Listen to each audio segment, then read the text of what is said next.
Happy Easter Sunday! For today's video mga kaborikat, ako mo itour sa amo ang nindot of virgin nga isla. O of virgin, kaya daghang na virgin under char. Kanina nga isla mga kaborikat, kaya wala pa na siya gidevelop. Natural na jud ang beauty ani mga kaborikat, kaso lang daghan kayong mga anod nga mga samu o mga hugaw sa dagat. Kanina lugar mga kaborikat, kanindot kayo ni i-develop o ihimong tourist spot. Dako po na siyang trabaho mga kaborikat, need man na siya og maintenance. Ang kinahanglan pa na siya dakong plano mga kaborikat. So diri dapit ang mga kaborikat nagsalo-salo lang may mga pamilya, nagluto lang may ginagmay para na po namin kang kaunon samtang mga ligo mi sa dagat. So diri dapit ang mga kaborikat o nangaligo nagsugod ang mga bata.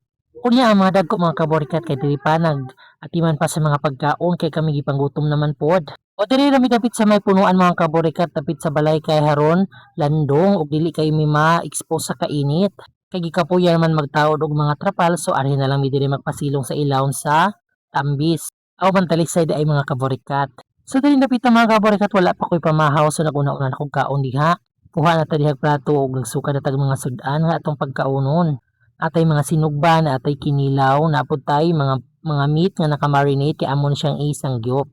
So ara ka simple ang mga pagkaon nga gi-prepare dili mga kaborikat dili na kinahanglan ang bongkacious nga mga foods. Ang importante malingaw o makatapok-tapok pagkaistoryahanay og maglingaw-lingaw. Og dili dapit ang mga kaborikat kay nahuman naman og kaon nagligo-ligo na midiri og tiwas. Grabe na lingawas sa mga bata mga kaborikat ug kami diha ni arapon mis banbayon maglaag-laag gamay kadiyot sa tumoy. O sa ginaingon ko pa, virgin pa ni nga island, wala dyan siya ingon maintenance, so wala kayo na siya panghinlo or limpyo. So daghan jud dihag mga dagsa-dagsa nga mga sagbot-sagbot, labi na kato mga samo nga mga nangaanod sa dagat. Pero bisan pa man sa iyang pagka-virgin nindot kay tan-aw ng isla mga kaborikat. Mas nindot pa rin siya kung maayo kung ma-develop. O di ba tanawa mga kaborikat, ang iyang shape na ay buhangin nga pataas, marapot siyang mini version island. O di ano daghang mga bata nga ligo diri mga kaborikat. O di ba marag na curve niya sa tunga, dito pwede ka maglusulok-so mara siyang swimming pool. Inga na kanindot ang tumoy diri sa isla mga kaborikat. Soon pohon-pohon unta na ay maka-develop ani og atong mabutangan og maintenance para limpyo kayo ang atong baybayon. Para pod maka-income ang islan ay daghang mga tourist mulaag. So dali dapit mga kaborikat o diha nagtuyok-tuyok nami sa tumoy. Umo na siyang pinakatumoy sa isla mga kaborikat. O di ba arang kanindo, taas-taas pod imong lakawon, taas-taas ang buhangin.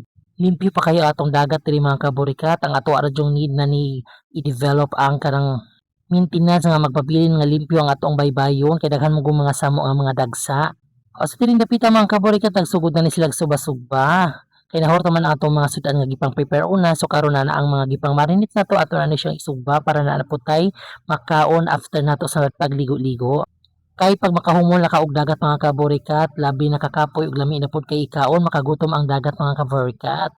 O diri dapit mga kaborikat naglingaw-lingaw na midiri sa dagat kauban ang mga bata. Oo, nindot ang dagat pero naa jud mga samo mga kaborikat taglutaw-lutaw. Pero magdepende ra pa man sa panahon mga kaborikat kay usahay wala po'y mga samo ug limpyo pud tan-awon ang dagat. Kung mo mga kaborikat, dahang kay salamat. Happy Easter Sunday. God bless everyone. Burikat!